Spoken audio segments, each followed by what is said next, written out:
Okay, we're used to doing this calculation. I've asked you to do this calculation for rectangles with different curves, right?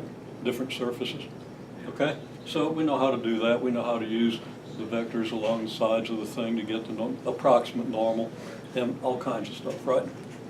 So you could actually approximate this thing by plane, except it doesn't approximate that well by a plane. Okay, so if we turn our coordinate system around so that the highest point is in the back, so that we can kind of look at it head on. If this is 2 and this is 3, and this is 2 and this is 3, then our square is right here. A couple of hidden sides once we do the parallel pipe head, right? And in back, well, at 3, 3, you plug that in to 2 square root of xy, you're going to get 6. Because xy is 3 times 3 squared root, that is 3, you get 6. So we got an altitude of 6 back here. Okay? And that's the point 336. In the front here, we got 2, 2, 3, so the height is 4. So it's maybe 2, 2, 4 here.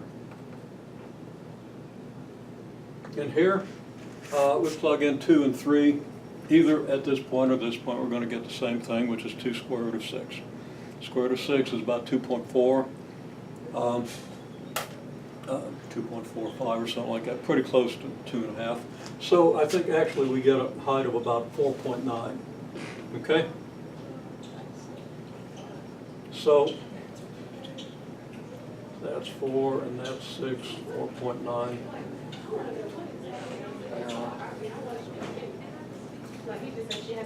And this is 2, 3, 4.9.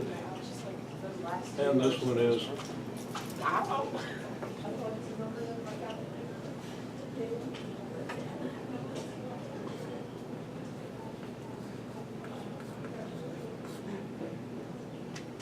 okay? Makes sense? So our approximation is just this. And we have various methods by which we could estimate the volume here, okay?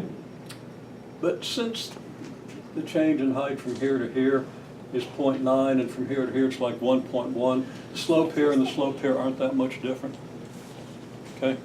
Which kind of indicates that if we took the midpoint here, 2.5, 2.5, we get a pretty good average altitude, right? So it looks like the volume is about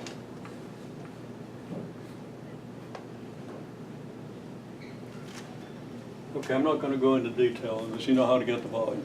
Okay, we've done it. You should be conversant with it. Okay? If you don't understand it, email me and I'll explain it a little more. The volume is about, well,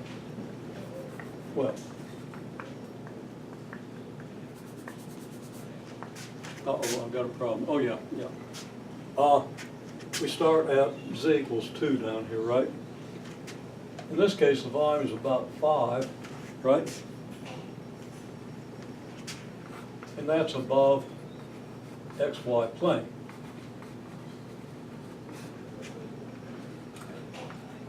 So the volume above z equals 2 is about 3. Because of course this is a square with area 1. If you go up 2 units, it's going to have volume of 2, and we're not including that, right? Okay? So we're getting about 3. Now if we then were to do a smaller square here and a smaller square here and then another one up here and so forth, we could continue to approximate, right? At the point 2, 9/2, what's the altitude? Still 6.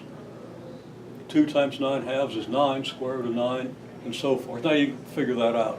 So the altitude here would be 6, the altitude here would be 6. Okay, so the altitudes in here are less than 6, so you could speculate on how much volume you get. I expect the volume is going to be somewhere around 6. Okay? And the volume of the cube above this region, well, we don't yet have the area of this region. Okay? But it'll be 4 times the area of this region. Okay, well, enough of this. We've played around. Now we're going to really just develop the integral. Okay? We're going to do it by partitioning, something I hope you did, and I'm pretty sure you did and forgot in Calculus 1 or 2. Okay? So let's see how that works.